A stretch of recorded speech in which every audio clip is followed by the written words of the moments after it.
Welcome to Starbound Valor HFY. Subscribe now and dive into daily epic sci-fi adventures where humanity always rises. In the early morning hours, when the sun had not fully risen and the world was still half asleep, a strange silence spread across the earth. It was not the peaceful silence people enjoyed before a new day. It was the kind of silence that made birds stop singing and made animals run into shadows. At first, nobody understood what was happening. People woke up to alarms ringing, phones vibrating, and news alerts flashing across screens, but many noticed one strange thing. Someone in their home was missing. A husband found his wife's side of the bed empty, still warm, but she was gone. A mother walked into her son's room and saw the window open, the lights on, and the bed untouched. Across cities, cars stood in the middle of the roads with engines running, doors open, and no drivers inside. Buses were left waiting at stops with passengers missing. Hospitals reported that patients had vanished from beds in the middle of the night without disconnecting a single wire. Nobody heard screams, nobody heard footsteps, and nobody saw shadows. It was as if 9 million humans were erased from the world in just 1 hour. As panic spread, people flooded the streets, asking questions, searching for their missing family members, and calling every contact they could reach. But all they received were endless rings, voicemails, and deadlines. On news channels, anchors struggled to speak as live cameras showed images of empty towns, abandoned food stalls, toys lying on sidewalks, and half-eaten meals on tables. Across the world, leaders locked their borders and placed military forces in the streets, but nobody knew who or what they were fighting. Scientists examined the strange readings recorded throughout the night. They found an energy pulse that came from deep inside the Earth's core, something that had never been detected before. They tried to explain it as a solar storm, a natural glitch, or even a mass technological failure, but none of those explanations fit the scale of the disaster. Something ancient had awakened, and it was moving beneath the surface. In the next hour, strange events began across different continents. In places where there had never been earthquakes, the ground started to shake. Roads cracked open like broken glass. Traffic lights flickered and died. Forests grew faster than anyone had ever seen. Vines climbed buildings in minutes, and tall trees pushed through concrete as if the earth was reclaiming the land. Animals moved in large groups, not randomly, but with purpose. Wolves stood at the edge of cities and watched silently. Birds flew in perfect circles above towns. Even ocean tides shifted, pushing against coastlines and leaving behind strange patterns in the sand that looked almost like symbols. People who saw these things whispered the same question. Is the Earth trying to tell us something? Around the world, different teams of scientists worked without rest. One team in Japan discovered vibrations moving through the ground in a pattern, almost like a heartbeat. A team in Germany picked up humming sounds coming from deep underground, repeating in short pulses. A group in Brazil found that the Amazon forest suddenly expanded by several kilometers overnight. When they checked satellite images, they saw the forest growing almost like a living organism responding to a threat. Panic rose when all these unusual events happened at the same time. People started making theories. Aliens, secret weapons, curses, or the end of humanity. But the truth was even stranger. Meanwhile, a small group of survivors gathered in a ruined town on the west coast. None of them knew each other before this morning, but now they were united by fear. They walked down empty streets, calling out names that no one answered. They checked houses, cars, and shops, but everywhere they went, they found signs of life without the people who once lived there. Food was still warm in kitchens. Water taps were still running.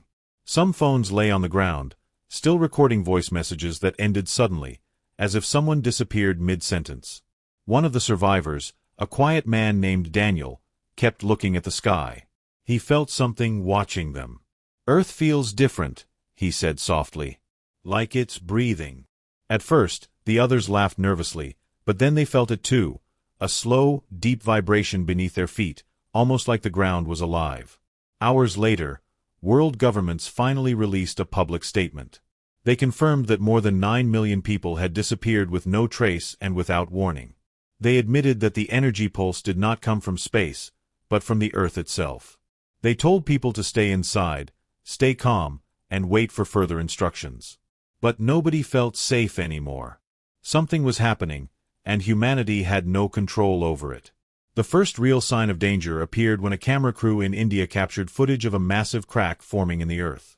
The ground opened slowly, not violently, almost like a mouth stretching. From inside, a bright blue light shone upward, and plants began to grow around the edges of the crack instantly.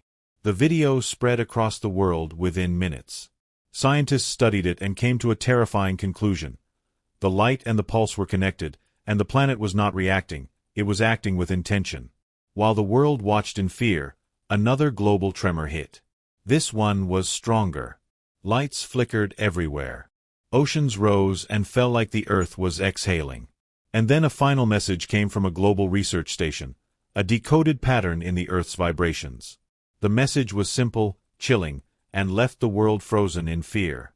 It said, "Balance is broken. Reset begins." The Earth had made a decision. This was not a natural disaster. This was vengeance. And the missing 9 million were only the beginning. The world had changed in a single night, and the sun that rose the next day felt colder, weaker, almost afraid to shine on the new Earth. As the sky slowly brightened, a small group of survivors walked through an empty town that once held thousands of people.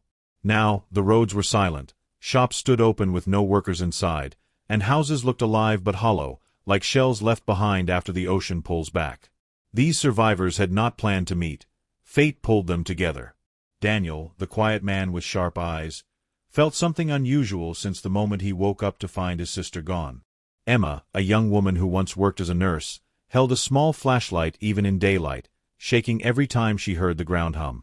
Malik, a former soldier, kept looking for patterns, dangers, anything he could understand, but nothing in his training had prepared him for a world where people vanished without sound. And then there was Sarah, a teenager who refused to speak, carrying only a small notebook where she drew symbols she claimed she saw in her dreams long before the disappearances began. Together they moved slowly, stepping over fallen objects, broken glass, and abandoned cars, trying to understand what happened and trying even harder to stay calm. But there was no calm left in the world. As the group walked deeper into town, they noticed that nature was spreading faster than any of them had seen in their lives. Green vines crept up traffic lights, flowers bloomed across cracks in the road, and grass pushed through the floor of a supermarket as if someone had forced it to grow overnight. Trees stood taller, their branches moving gently even though there was no wind. Birds sat on wires, staring at the humans with unblinking eyes. It almost felt like the world was watching them, studying them, deciding something about them. Malik touched a vine and pulled his hand back instantly. "It moved," he whispered. Emma shook her head in fear. "Plants don't move like that." Daniel did not answer. He was staring at the horizon where a thin blue glow flickered like a heartbeat beneath the Earth's surface. The survivors headed toward the town center, hoping to find other people or at least some clues. When they reached the main square, they found dozens of cars left in perfect circles, doors wide open. Phones lay scattered on the ground, screens cracked but still glowing with messages from desperate families. A loudspeaker on top of a building kept repeating a recorded warning: "Stay indoors. Await instructions. Stay indoors." But the group knew staying inside meant nothing now. The danger was not outside the buildings. The danger was the Earth itself. Daniel noticed something unusual near the fountain: symbols carved into the stone. They were fresh, sharp, and glowing faintly with the same blue color they had seen spreading across the ground. Sarah stepped forward and opened her notebook, whispering for the first time in hours. "I dreamed these," she said. Malik stared at her. "What do you mean you dreamed them?" Sarah turned a page to show dozens of drawings, all identical to the symbol on the fountain. A circle with 3 lines cutting through it, like a warning sign. Emma felt chills run down her spine. "How did you know?" she whispered. Sarah looked at the sky. "The Earth showed me." Before anyone could respond, a deep rumble traveled through the ground, making buildings shake and birds scatter into the sky. The sound was slow, heavy, almost like a giant creature waking from a long sleep. The survivors froze, listening as the sound spread across the land like a wave. Daniel looked at the others. "We need to leave this town," he said. "The Earth isn't done yet." Malik nodded and led them toward the highway, but before they could reach it, they heard something unusual coming from a destroyed grocery store. A soft, rhythmic tapping. It was not an animal sound. It was not the wind. It was communication. Malik raised his hand, signaling everyone to stay quiet. They moved closer, one slow step at a time, until they reached the store entrance. Inside, shelves were broken, food scattered everywhere, but the tapping continued, steady and calm. Daniel pushed open the door, and the beam of Emma's flashlight landed on something none of them expected to see. A humanoid figure made of roots, soil, and stone stood near the frozen food section. It had no face, no eyes, but its head turned toward them slowly, like it sensed their presence. Emma gasped, dropping her flashlight. Malik reached for his pocketknife out of instinct, but Daniel raised his hand. "Don't move," he whispered. "It's watching us." The creature stepped forward, its feet leaving patches of fresh grass behind with every step. It didn't seem hostile. It didn't seem afraid. It simply observed them, almost like a teacher looking at students who had finally realized they were in trouble. The tapping sound continued, but now they understood it was not random. It was language. Communication from the earth itself. Sarah stepped forward, ignoring Malik's attempts to hold her back. She opened her notebook and held it up to the creature. "You showed me these," she said. The creature tilted its head, and the blue glow in the ground became brighter. Then, without making a sound, the creature reached out its hand, touching the notebook lightly. When it removed its hand, a new symbol appeared on the page, one Sarah had never drawn before. Daniel leaned in to look. "What does it mean?" he asked. Sarah shook her head. I think it means we are chosen to witness something." Without warning, the creature dissolved into dust, the dust turning into green light that flowed into the ground. The rumble beneath their feet returned, stronger this time. Emma grabbed Daniel's arm. "What does Earth want from us?" she whispered. Daniel looked at the glowing ground, the shifting forests, the silent roads, the symbols telling a story none of them understood yet. "I think Earth wants to see if we deserve to stay," he said. And with that, the survivors knew their journey had just begun, and the missing 9 million were only the start of something much larger, something older, and something that had been waiting for centuries to awaken. The survivors left the town behind as the strange blue glow under the earth continued to pulse like a living heartbeat guiding them somewhere they did not understand. The sky above remained strangely calm, too calm, as if the clouds themselves were holding their breath. Daniel walked in front, scanning the road for any signs of danger, while Malik kept looking back, expecting the root creature to reappear at any moment. Emma tried to stay focused, but every sudden sound made her jump, and Sarah kept her eyes on her notebook, tracing the new symbol the creature had left for her. They followed the empty highway toward a nearby forest, one that had always been small and safe, but now it stood taller and darker, its trees growing in unnatural shapes as if the forest had awakened overnight and expanded with purpose. As the group approached the first line of trees, they noticed how the branches seemed to bend slightly toward them, like hands reaching out. The ground felt warm beneath their feet, and every time they stepped on fallen leaves, the leaves glowed faintly blue before fading back to normal. Daniel stopped at the entrance of the forest and whispered, "Whatever is happening, it's stronger here." Malik nodded, gripping his knife even though he knew it would be useless against something that wasn't truly alive or human. Sarah walked ahead of them and placed her hand on the bark of a large tree. The tree vibrated under her touch, almost like it recognized her. Emma pulled her away gently. "Don't touch it," she said. But Sarah simply shook her head. "It knows us." Ignoring their fear, the group stepped into the forest.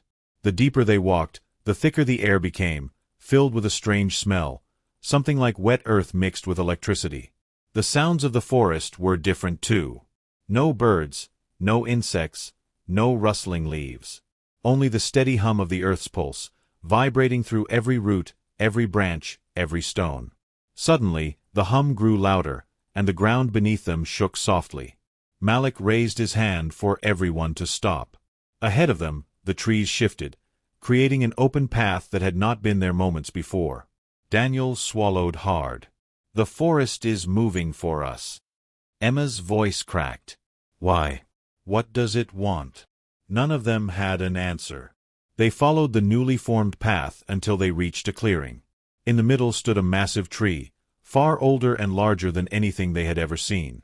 Its trunk was twisted like a giant braid, and glowing blue veins pulsed beneath its bark like blood flowing through a body.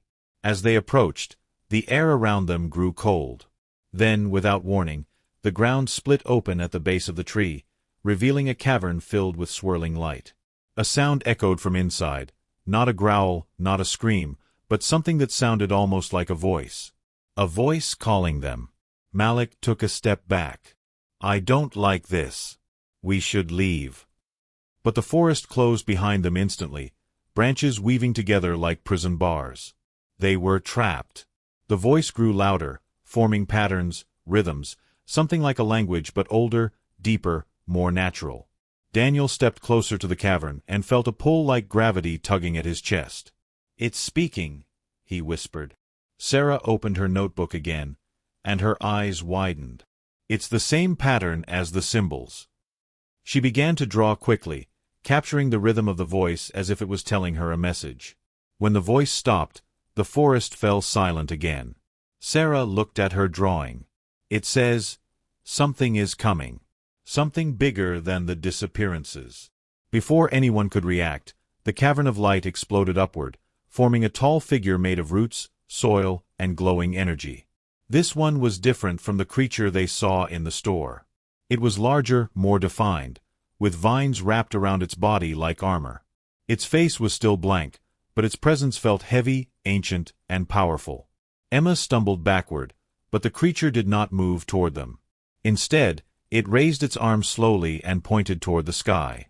The clouds above twisted and opened, revealing a glowing tear in the atmosphere. From the tear, streaks of energy shot toward the earth like falling stars, striking mountains, oceans, and deserts. Each strike triggered massive changes. Mountains rising higher, rivers turning paths, storms forming in seconds. The earth was reshaping itself.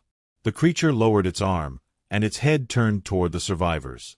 Daniel felt a sharp pressure in his mind, like someone was pushing thoughts into his head. Images flashed before his eyes, humans cutting forests, burning fields, polluting oceans, poisoning soil. Then new images, cities overgrown by vines, oceans healing, air becoming cleaner. He gasped and fell to his knees, clutching his head. Emma grabbed him. "What happened? What did it show you?" Daniel took a shaky breath. "The earth wants balance. It is removing humans to save itself." Malik clenched his fists. "Why us? Why didn't we disappear?" Sarah looked at the creature. "Because we are witnesses. The earth needs some humans to understand what it's doing." The creature stepped forward, and the ground trembled. A deep voice echoed inside their minds, not through sound but through force. "More will vanish. Balance must be restored." The words echoed like thunder, leaving all four of them frozen with fear. Then, the creature collapsed into dust, the dust flowing back into the cavern before sealing shut. The forest around them opened slowly, releasing them from its grip. The sky above flickered with more falling energy pulses, each one changing the earth even more. Daniel looked at the others with fear in his eyes. "This is only the beginning." And as they walked out of the forest, they realized that the disappearances were not the end of humanity. They were the start of something far more dangerous, something Earth had planned for centuries, and now the planet was ready to finish what it started. The survivors walked away from the forest with heavy steps, each of them shaken by the encounter with the powerful root creature and the message it forced into their minds. The world around them no longer felt like their home. It felt like a living giant that had finally opened its eyes after thousands of years of sleep. The sky glowed with faint blue cracks, the same color that pulsed beneath the ground, and every gust of wind carried a whisper that felt almost like words. Daniel looked back at the moving forest behind them, still trembling from what he had seen. "The earth is speaking," he whispered. "It's been speaking this whole time." Malik kicked a stone on the road with frustration. "Why now? Why didn't the earth stop us sooner?" But nobody had an answer. Emma kept checking her pulse, trying to calm herself, while Sarah continued scribbling symbols in her notebook, her eyes distant, almost as if she was hearing something no one else could. They followed the empty road toward an old research station located on the outskirts of the region, hoping to find working equipment or any scientist who could explain the message better. When they reached the building, they found the doors wide open, computers still running, and chairs scattered across the floor as if the people inside vanished mid-movement. Screens showed incomplete reports, maps glowing with strange energy readings, and videos from satellites capturing the planet's dramatic changes. Emma stepped inside carefully. "What happened here?" she whispered. Malik checked the rooms, one by one, but all he found were abandoned notebooks, half-filled coffee cups, and personal items left behind. It looked like the scientists were studying something right until the moment they disappeared. Daniel approached the main monitor, which displayed a world map covered in glowing blue lines. These lines spread across continents like veins, connecting mountains, forests, oceans, and deserts. "It's like the planet is rewiring itself," Daniel said softly. Then a sudden static noise filled the room as one of the speakers activated. A recording played, the voice shaky and rushed. "This is Dr. Harlow," the voice said. "We detected a global resonance coming from the Earth's core. It's not random. It's repeating in cycles, 30 seconds apart." The recording crackled. "It's a message. A structured message. Something intelligent. We don't know how to respond." The audio ended abruptly with a loud crash, followed by silence. Emma covered her mouth. They heard the Earth speak before they were taken. Sarah placed her notebook on the table and pointed at a set of symbols she had drawn earlier. "I think this is the message." Malik frowned. "You mean the Earth is talking to you?" Sarah nodded slowly. "Not just to me. To all of us. But I hear it more clearly." Before they could discuss further, the lights in the building flickered, then shut off entirely. The screens turned black, and the Earth's hum grew louder, vibrating through the floor. Suddenly, the map reappeared, but now the glowing lines pulsed rapidly, forming shapes, symbols that matched the ones in Sarah's notebook. The room filled with a low, deep vibration. Daniel covered his ears, but the sound wasn't coming from the speakers. It was coming from the Earth itself. The vibration grew stronger until objects in the room started shaking, papers flew off the desks, and metal equipment rattled against the walls. Then, one word appeared on the screen in massive glowing letters. "Reset." Emma staggered backward. "It's the same thing the root creature told us," she whispered. Malik clenched his jaw. "The Earth is cleansing itself." Sarah traced the word with her finger. "It's not cleansing, it's balancing."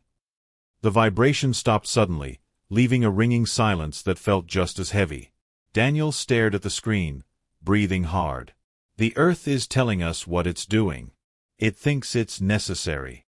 On another monitor, a set of video feeds activated by themselves. The survivors watched in horror as satellites recorded the Earth changing in real time. Oceans pulling back and then releasing massive waves, deserts blooming into green fields within minutes, mountains cracking open to reveal glowing blue energy, forests expanding like armies marching forward. And in several of the videos, they saw people disappearing, just vanishing into thin air in the middle of running, screaming, or working. A scientist on one video shouted, "It's targeting people in patterns. It's selective," before he himself vanished into a flash of blue light. Malik turned away from the screens. "This is insane. How can we fight something like this?" Daniel shook his head. "We can't fight the planet. We're not supposed to." Emma looked at Sarah. "But why hasn't it taken us?" Sarah looked down at her notebook. "Because we're supposed to deliver its message. We're witnesses. The Earth wants humans to understand what pushed it to this point." Daniel added, "And maybe we're supposed to help decide what comes next."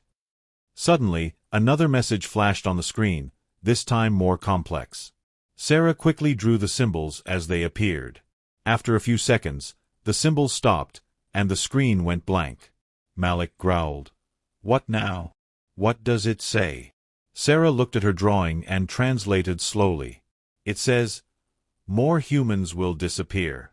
Only those who accept the balance will remain.'" The group stood in stunned silence as a low rumble shook the ground.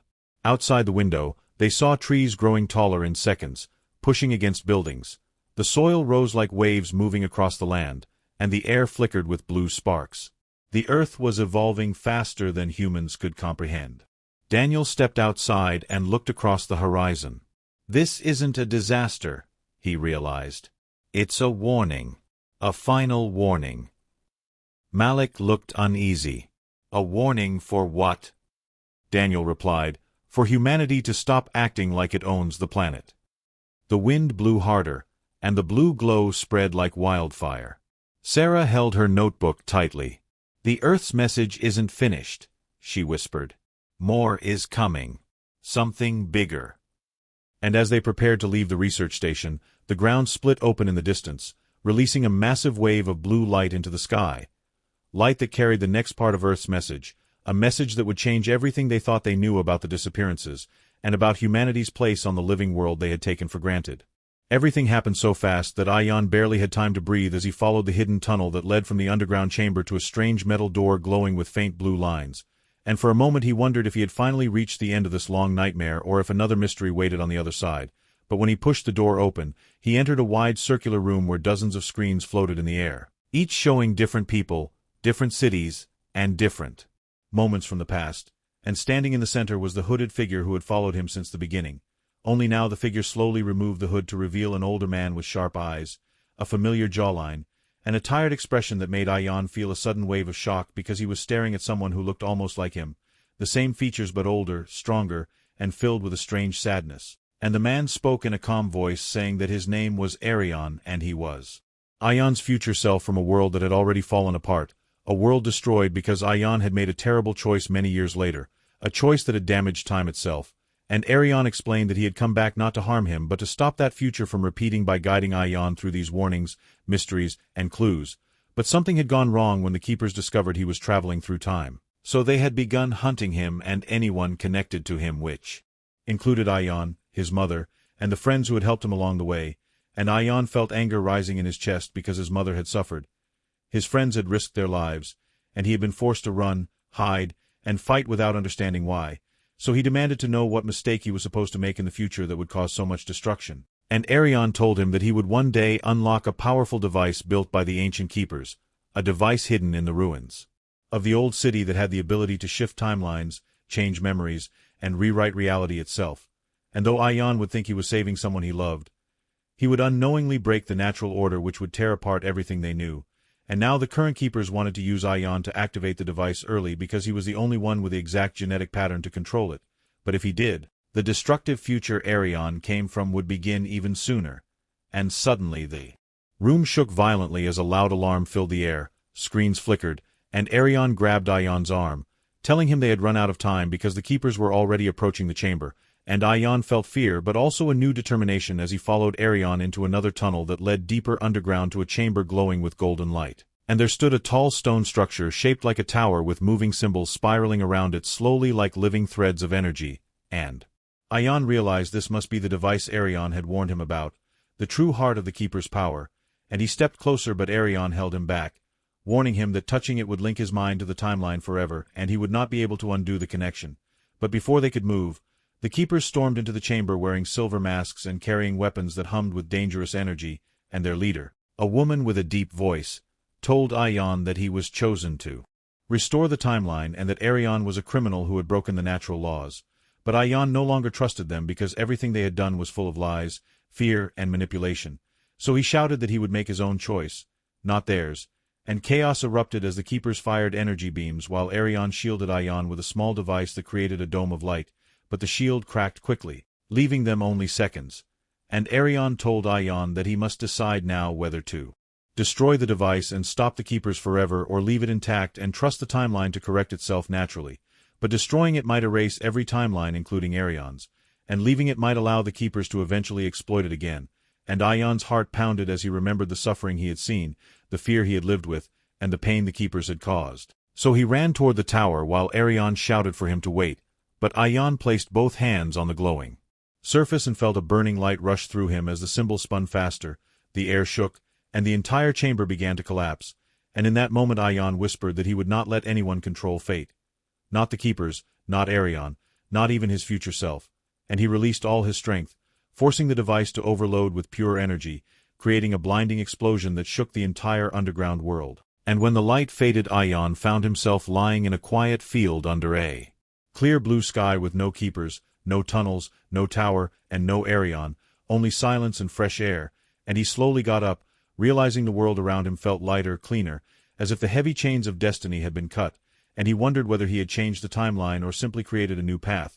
But one thing was clear.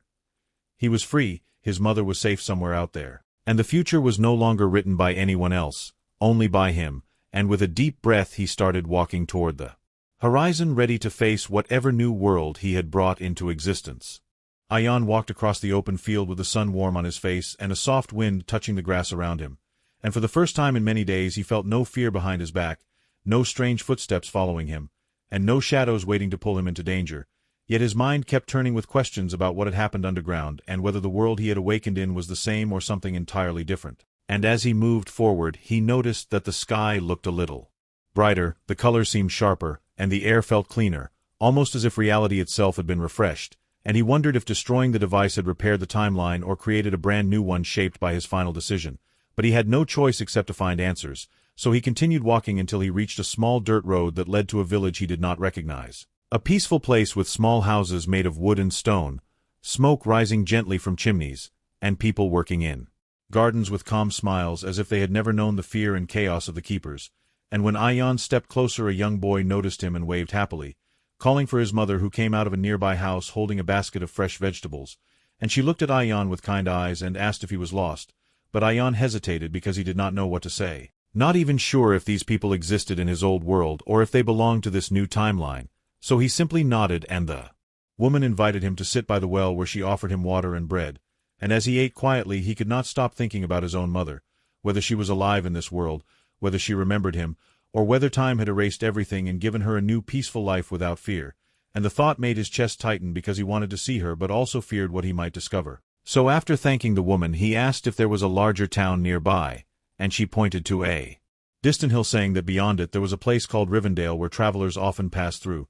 So Ion decided to go there in hopes of finding answers, and he walked the long path for hours until he reached the hilltop and saw a wide valley below filled with stone buildings, glittering rivers, and busy streets full of people who seemed relaxed and free, nothing like the frightened faces he remembered from his old world. And as he entered the town he felt both hope and confusion, because everything looked familiar yet different, as though someone had taken the world he knew and gently reshaped it into something softer and safer.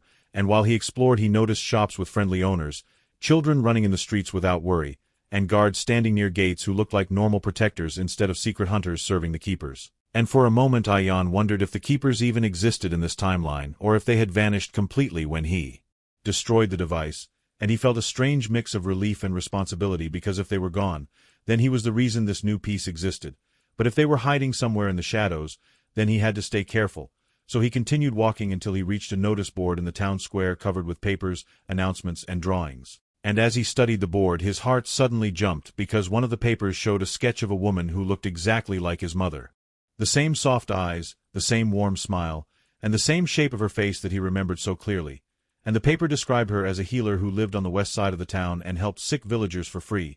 And Ion felt his eyes burn with emotion as he realized she was alive, safe, and respected in this world. So he rushed across the streets, weaving through crowds until he reached a small cottage with herbs hanging outside and a warm golden light glowing through the window. And when he knocked, the door opened slowly and his mother stood there looking just as he remembered, but with a peaceful expression instead of fear, and she looked at him curiously, not recognizing him, which stabbed Ion's heart with quiet pain.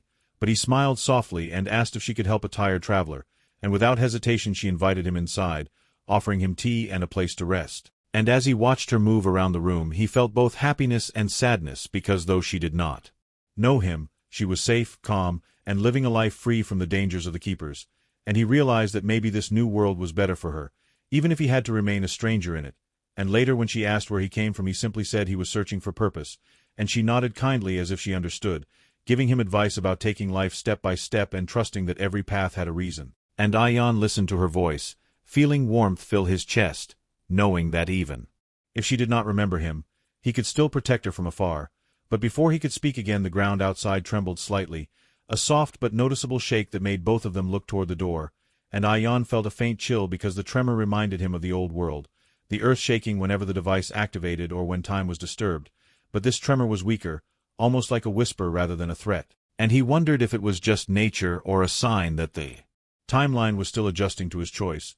So he stepped outside and looked toward the sky where a thin silver ripple flickered briefly before fading away, and though it vanished quickly his instincts told him that his journey was not over, that even in this new world some traces of the old timeline still lingered, watching, shifting, waiting, and he knew that he had to stay ready for whatever came next because peace was fragile, and reality itself might not be finished with him.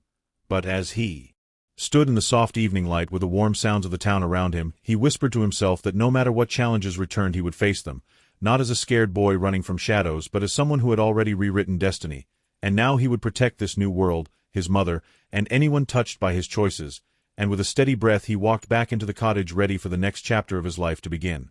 Ion stood outside the small cottage, watching the last silver ripple fade from the sky, and even though the world around him looked peaceful and calm, something inside him tightened like a quiet alarm, a reminder that the timeline he had created was still fragile, still shifting beneath the surface, and as he stared across the village he noticed how normal everything looked.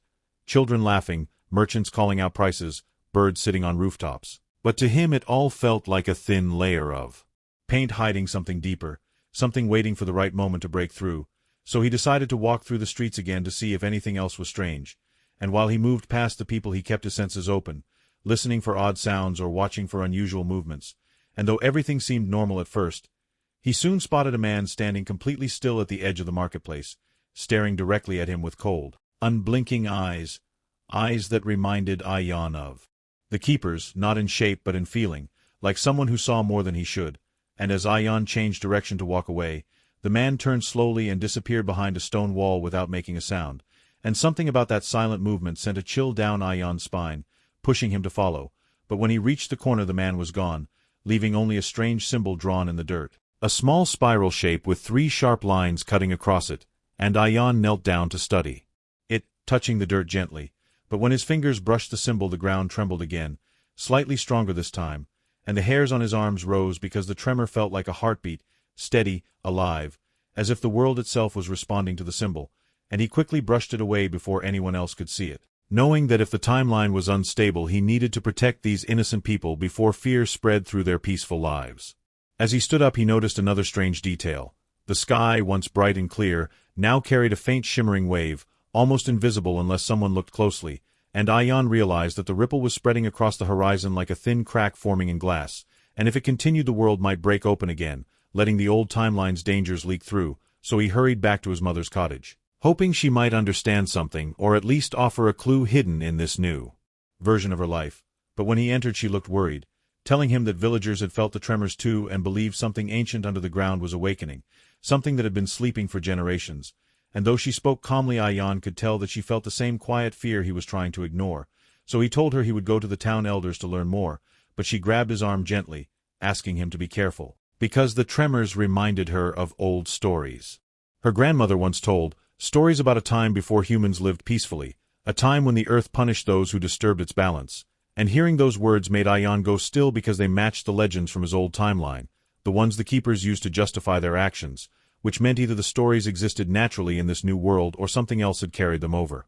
Determined to get answers, Ion went to the large meeting hall at the center of town, where the elders gathered to discuss village problems, and when he arrived he found them already sitting around a wooden table with maps, old scrolls, and stone carvings spread before them, suggesting that they too sensed something was wrong, and when they noticed Ion they welcomed him politely but with guarded eyes, as if they somehow knew he was connected to the strange events. So he sat down quietly and listened as one of the elders explained that the tremors were not natural, that something beneath the old hills had shifted, something they believed was locked away centuries ago by the first guardians of the land, and Ion's pulse quickened because the phrase, first guardians, sounded too close to the keepers, and he wondered if this new world had its own version of them, less violent, less extreme, but still tied to whatever power once controlled time and balance. The elders said that long ago a device had been buried deep in the earth, a device capable of bending reality, and hearing this nearly made Ion stop breathing because he had destroyed the device in the old world, but if another existed here, it meant the timeline had not erased the danger, it had simply reshaped it, maybe even multiplied it. Before he could speak, one elder pointed to a map showing the hills west of the village, saying that the tremors came from that direction and that someone needed to investigate before the device woke fully, before it repeated the mistakes of the past, and Ion knew instantly that he had no choice, that he must go, because if he did not, the new world he had saved might collapse the same way the old one did, and worse, innocent people. His mother, this village, this peaceful life, could be destroyed. So he agreed to go, and as he stepped out of the meeting hall he felt the ground shake again, stronger than before, and the sky shimmer above him, the ripples deepening into faint cracks like glowing scars, and he understood that time was warning him, calling him, reminding him that his fight was not over, and that whatever waited beneath the hills was not just a device but a connection to the very fabric of reality itself. Something that recognized him, something that remembered him, something that wanted to finish what the old timeline had started. And as Ion began walking toward the distant hills, he whispered a quiet promise to himself that he would protect this world no matter the cost, even if it meant facing time itself once again. Ion moved steadily toward the distant hills, the ground still trembling faintly beneath his feet as if the earth itself was uneasy about what was coming. And with every step he felt the weight of the past and the future pressing down on him like a silent storm. But he did not look back because he knew the only way forward was through the unknown, through whatever dangers and secrets the hills held. And as he climbed the first slopes the air grew colder and the sky darker, clouds swirling in. Strange patterns that seemed to pulse with a hidden energy, and the familiar blue glow that had marked the Earth's revenge flickered faintly in the shadows between trees and rocks, like a warning carved into the land itself. And Ion's heart raced but his mind stayed clear, focused on the task that lay ahead because he knew this was no longer just about survival. It was about saving the new world he had fought so hard to create. And as he reached a narrow valley, he saw before him a large stone gate covered in ancient symbols glowing softly in the dim light, a gate half buried in earth and vines but still standing strong as if guarding something important.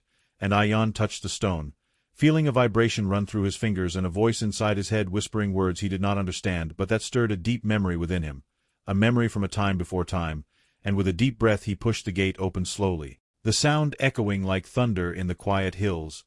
And behind the gate lay a hidden chamber carved into the mountain, walls covered in the same glowing blue veins that had pulsed under the earth since the disappearances began, and in the center stood a pedestal with a small glowing orb that seemed alive, its light shifting and changing colors like it held the heartbeat of the planet itself. And as Ion stepped closer he felt the air thicken, the energy growing heavier, almost suffocating. But he knew this was the source of the tremors and the ripples in the sky, the last piece of the puzzle that held the fate of the world in its fragile balance. And when he reached out to touch the orb, images flooded his mind. Flashes of the Keepers, the root creature, Arion, his mother, and the countless people who had vanished or survived, all connected by a thread of light that stretched across time and space, and he saw the timeline bending and twisting like a river fighting against a storm. And suddenly the orb pulsed brightly, sending a shockwave that threw him back against the stone wall, and as he struggled to his feet, a figure appeared from the shadows, tall and cloaked in silver like the Keepers but with eyes full of sorrow instead of hate, and the figure spoke without moving its lips, sending words directly into Ion's mind, telling him that the device he had destroyed was only one of many, that the balance of the earth depended on the careful control of these orbs scattered across the world, and that if the orbs fell into the wrong hands, or if their power was disrupted, the planet itself could unravel, releasing forces beyond human control. And the figure warned that Ion's actions had awakened the guardians of these orbs, ancient beings tasked with protecting or destroying them depending on the will of the earth, and that now Ion must choose to either become a guardian himself or let the world fall into chaos. And despite the weight of this choice, Ion felt a strange calm settle over him because he knew that running or hiding was no longer possible, and he understood that protecting the balance was his destiny, whether he wanted it or not. And as the figure stepped closer, the chamber filled with light, and Ion reached out to touch the orb again, feeling a surge of power and knowledge flow into him, connecting him to the heartbeat of the earth, to its pain and its hope. And as the connection deepened, the ripples in the sky began to fade, the tremors softened, and the blue glow beneath the ground pulsed gently like a healing wound, and Ion realized that the world was not just a place to live but a living being itself, fragile and fierce, needing protectors to survive the storms ahead. And with a new strength rising in his chest, he promised silently to guard this new world with all he had, to face whatever came next without fear, because the story was far from over, and though the disappearances had been the Earth's vengeance, now they marked the beginning of a new era where humanity and the planet might find a way to live in balance, together as one.